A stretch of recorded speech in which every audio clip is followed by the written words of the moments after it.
people come through Japheth, though. They just no. I'm asking you a question. If the white man is Japheth and not Esau, and the biggest world event that happened to the Israelites, or that happened, period, was the transatlantic slave trade. Show us that in the Bible. The floor is yours.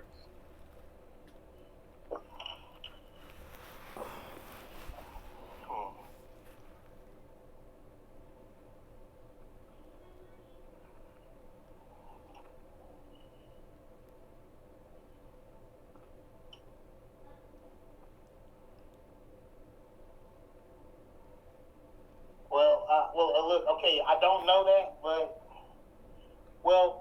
I just... Hey, we love you, brother. Have a good night. Major cut on that. Major cut. Daniel, I believe, chapter 9. Let's see, Daniel 9, starting at verse 11. Let me see if I can pull it up on my other phone real quick while I'm using this one. If I can find the app to do so. So it makes perfect sense, that question, because a lot of Hebrew internet warriors, Hebrew wacky-tacky Christians, they kind of do a mixture. What they say is that the white man, the Caucasian man, is Japheth, right? But like Deacon said, it don't make any sense, because the biggest world event that ever happened was the transatlantic slave trade. And then same thing that happened to the Israelites, because, we are the Israelites, right? And this is how you match it up, right?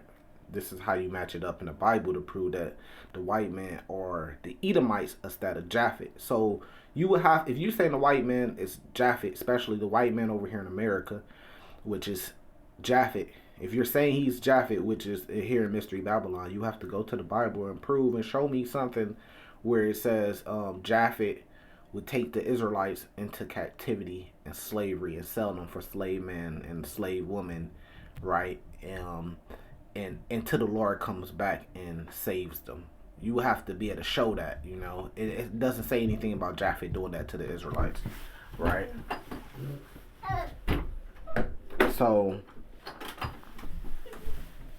it's clear we could easily see Edomites doing that, and we could easily see that the Edomites in the Bible has always been the top enemy of the Israelites. Because like when you go to Psalms 83, number one on that list of people that consulted against us and hated us were the Edomites. When you go to Malachi chapter 1, it shows you, pretty much the problems or the beef, what we say today, between Esau and Jacob. Everybody knows that, and it's not hard to prove that.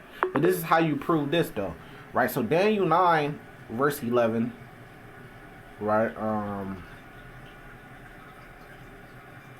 I'll start from verse 11. It says, yeah, all Israel has transgressed by law. So we know that this is why we went into something so horrible as the transatlantic slave trade. It says, even by departing, that they might not obey thy voice. Therefore the curse is poured upon us, and the oath that is written in the law of Moses, the servant of God, because we have sinned against him. And he has confirmed his word, which he spake against us, and against our judges that judged us, and bring it upon us a great evil. Right? Now watch this. For under the whole heaven has been done upon Jerusalem. Meaning that this great evil, the worst thing that ever happened to a group of people on earth, that happened to the Israelites. No other people have went through worser than what the Israelites went through. So we know that the transatlantic slave trade is the worst thing that happened to a group of people on earth. So when you put it together, it's giving you clues, and this is how the Bible is written. It's giving you parables, it's giving you clues. Who are the Israelites today? Well, it's telling you the Israelites today will be the people that went through the worst evil that earth has ever seen. So when you put the transatlantic slave trade and then slavery in America and oppression in America, even till this day, like Deontay Wilder said, till this day, when you add all that in, and then you add in the Native American genocide and being wiped off, the Trail of Tears, the peace treaties, the gold rush, and all the peace treaties and shit that they went back on a promise. And I mean, same thing with the African Americans. 40 acres and a mule, I think it was, or something like that. Um, when you add all that in, and then you add in what happened to the Aztecs, what happened to the Mexicans, because California was Mexico, Texas was Mexico, Arizona, New Mexico was all was Mexico. So how do you think it became a part of the United States of America?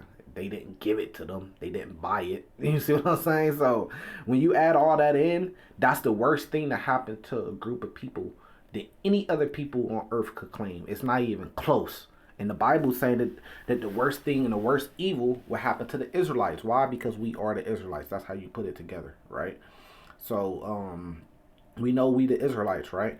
Now who was on the other side of that worst evil? Who's on the other side of taking the land, of genocide of the Native Americans, genocide of the Mexicans and the Aztecs, and taking their lands and putting them in slavery, raping their women? Same thing with the African Americans, slavery in America. Who's at the other side of that? The so-called white man. So who is he? You can't say he's Japheth because the Bible don't say that Japheth would do that to the Israelites. But the Bible does say, it tells you the Edomites. Let me see if I could pull this up. It's all off the top of the head. Joel chapter 3, right? And there's other precepts too. There's a lot more, but just like Deuteronomy 28 is a precept. But let's go to Joel 3, right? Let's get straight to the point. Verse 4, it says, "Yeah, what have ye to do with me, O Tyre and Zidon, all the coast of Palestine?" We know that goes back to the Hamites. "Will ye render me recompense? And if ye recompense me swiftly and speedily, will I return your recompense upon your own head? Because ye have taken my silver and my gold, and have carried into your temples my goodly pleasant things." Right? The children also of Judah and the children of Jerusalem, so the Israelites, we already established who the Israelites are, right? "Have ye sold into the Grecians?" Now we know the Greeks, right? Or Edomites, because we know that Alexander the Greek, going back to his father Philip the Macedonian, right? They go all the way back to Amalek, which was a grandson of Esau, which would make them all Edomites. So it's saying the Hamites in today's terms. It's saying Africans sold Israelites to the white men. That's what it's saying. But it's saying Ham sold Israelites into the Greeks, which is the same thing. That means the same thing. We just use different terms today. That ye might remove them far from their borders. So when we were sold to who the Greeks were, which are the Edomites, right? Because like even today they call themselves Caucasian or Americans, but they're still Greeks, they're still Romans, they're still Edomites. You see what I'm saying? They just changed their name, right? So when that happened, we were removed far from our border, so we don't no longer dominate or live in the land of Israel, or even in Africa for that point, even though that there's Israelites still scattered throughout all nations, because that's a prophecy of that evil that will happen to us. But what scattered us through all nations? The transatlantic slave trade. So it wasn't just a slavery from Africa to America. You had slaves being shipped to Europe, to all different places on the earth, right? So that's what scattered us, and we were removed far from our borders because we were scattered into all these other lands in slavery. So that's how it works, right? So that's our proof right there. We could go to the Bible and show you, okay, Greeks took the Israelites in slavery, Edomites took Israelites in slavery, and we know who the Israelites are. So we know who took us in slavery, so we know who the Edomites are, the people that took us in slavery. You see how it works? When you figure out who the Israelites are, then you can start putting together the pieces. So if you're a Hebrew Israelite, Christian, right? Which we could go into that too, but we're not going to, right? And you believe that the blacks are the Hebrew Israelites, right? And you believe in Deuteronomy 28 is talking about the transatlantic slave trade. Then by default, the people that took us in slavery, you would have to call them our enemies. You can't say they could be saved with us, and they would have to be the Edomites. But you got these guys trying to save the white man, so they say that they're not Edomites. They say that they're Japhetic people. But that don't make no sense, because there's no prophecy in the Bible that Japheth would take the Israelites into slavery and hold them into slavery until the Lord comes and saves them. That's not in the Bible, my dog. right? But we do see the Greeks, we do see the Edomites warring with the Israelites all the way to the end until the Lord comes back and saves them from them. So with that, I'm going to say salvation to the election one.